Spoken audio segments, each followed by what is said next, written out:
بحری جہاز میں اس نے لاکھوں کا سرمایہ لگایا تھا، وہ سمندر میں ڈوب گیا۔ حامد ڈر گیا کہ شاید وہ اب بدلہ لے گا، لیکن فقیر کے ہاتھ میں روٹی اور پانی تھا۔ حامد نے غصے سے اسے جھڑک دیا اور کہا، یہاں سے دفع ہو جاؤ، میرا محل تمہاری پناہ گاہ نہیں۔ ایک شہر میں حامد نامی ایک تاجر رہتا تھا۔ حامد کے پاس دولت کی کوئی کمی نہ تھی، لیکن اس کا دل پتھر کی طرح سخت تھا۔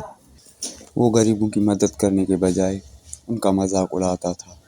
اس کا ماننا تھا کہ انسان اپنی قسمت خود بناتا ہے اور غریب صرف اپنی سستی کی وجہ سے پیچھے رہ جاتے ہیں۔ ایک سرد رات جب حامد اپنے عالیشان گھر میں انگیٹھی کے سامنے بیٹھا گرم کافی پی رہا تھا، اس کے دروازے پر دستک ہوئی۔ باہر ایک بڑا فقیر کھڑا تھا، جس نے پھٹے ہوئے کپڑے پہنے ہوئے تھے۔ فقیر نے کانپتی ہوئی آواز میں کہا، بیٹا، باہر بہت ٹھنڈ ہے، مجھے تھوڑی دیر کے لیے برآمد میں بیٹھنے دو۔ حامد نے غصے سے اسے جھڑک دیا اور کہا، یہاں سے دفع ہو جاؤ، میرا محل تمہاری پناہ گاہ نہیں۔ فقیر نے خاموشی سے اسے دیکھا اور کہا، یاد رکھنا حامد، وقت بدلتے دیر نہیں لگتی، آج تم اوپر ہو کل نیچے بھی ہو سکتے۔ کچھ ماہ گزرے اور اچانک حامد کی قسمت بدل گئی۔ اس کے گودام میں آگ لگ گئی اور اس کا سارا مال جل کر راکھ ہو گیا۔ جس بحری جہاز میں اس نے لاکھوں کا سرمایہ لگایا تھا، وہ سمندر میں ڈوب گیا۔ چند ہی دنوں میں حامد کوڑی کوڑی کا محتاج ہو گیا۔ اس کے دوستوں اور رشتہ داروں نے، جن پر وہ پیسے لٹاتا تھا، اسے پہچاننے سے بھی انکار کر دیا۔ بھوک اور پیاس سے برا حال تھا۔ حامد شہر چھوڑ کر دوسرے شہر کی تلاش میں نکلا۔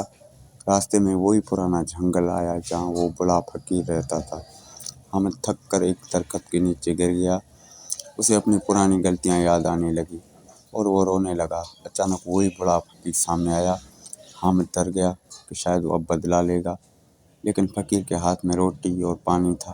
اس نے حامد کو کھانا کھلایا اور کہا، حامد، قدرت انسان کو سزا نہیں دیتی، بلکہ اسے آئینہ دکھاتی ہے۔ حامد کی آنکھیں کھل گئیں۔ اسے سمجھ آ گیا کہ غرور کا انجام ہمیشہ برا ہوتا ہے۔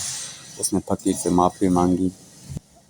اگلے چند سالوں میں حامد نے دوبارہ محنت کی، لیکن اس بار وہ پہلے والا حامد نہیں تھا۔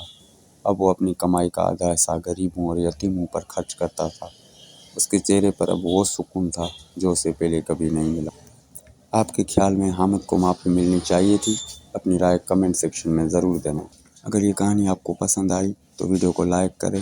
ملتے ہیں اسے نیکسٹ ویڈیو میں، تب تک کے لیے اللہ حافظ۔